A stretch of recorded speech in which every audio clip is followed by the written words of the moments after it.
बिस्मिल्लाहिर्रहमानिर्रहीम। अस्सलाम वालेकुम। क्या हाल चाल है आपके? उम्मीद है खैरियत से होंगे। अगर आप मेरे चैनल पे नए हैं तो मेरे चैनल को सब्सक्राइब कीजिएगा, लाइक कीजिएगा, शेयर कीजिएगा। आज मैं एक नई रेसिपी लेकर आपके लिए हाज़िर हूँ। ये है आलू, मैंने उबाल के छोटे छोटे काट के रख ले हैं। और ये हैं चने, आधा किलो, ये भी मैंने उबाल के रख लिए हैं।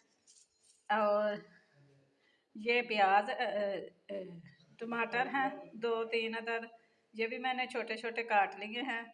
और ये सब्ज़ मिर्चें हैं, ये भी काट लिए हैं। और ये प्याज है 2 अदद, ये भी बारीक बारीक काट के धो के रख लिए हैं।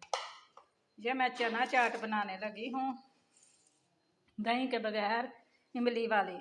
और ये इमली मैंने भिगो के रखी हुई थी पानी में, और इसको मैंने ऊपर चूल्हे पे चढ़ाया हुआ है। ये देखें आप, पक रही है। इसमें मैंने थोड़ी सी चीनी डाली है, काला नमक डाला है, थोड़ी सी सुरख मिर्च और थोड़ा सा सफ़ेद नमक डाला है।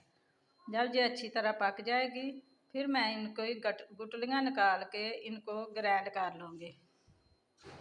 बिस्मिल्लाहिर्रहमानिर्रहीम। ये देखें, ये मैं इमली को वो गुटलियाँ निकाल के इसको ग्राइंड करके और भून के छान के रख ली है।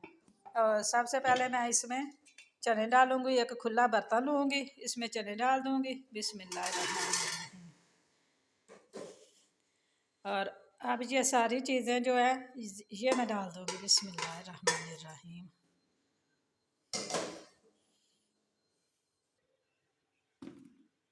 अब मैं इसमें ये आलू डाल दूँगी। बिस्मिल्लाहिर्रहमानिर्रहीम।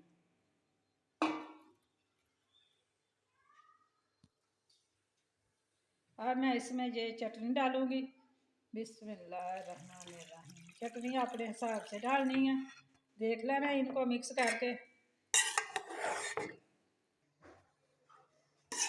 ये देखें अच्छी तरह ये मिक्स हो गई है। बड़ी मज़े की चना चाट बनी है और बड़ी इजी है। अब मैं इसको डिश आउट करूँगी। ये देखें, ये मैंने डिश आउट कर लिया। ये बड़ी मज़े की चना चाट बनी है और बड़ी इजी बनी है। एक दफ़ा आप भी बनाकर खाकर फिर मुझे कमेंट करना कि कैसी बनी है। आप बार बार बनाने पे मजबूर हो जाएंगे। ये चना चाट बड़ी मज़े की है। पहले भी मैंने बोला है, अगर आपने मेरा चैनल सब्सक्राइब नहीं किया तो जल्दी से मेरे चैनल को सब्सक्राइब कर लीजिए। ओके, अल्लाह हाफिज़।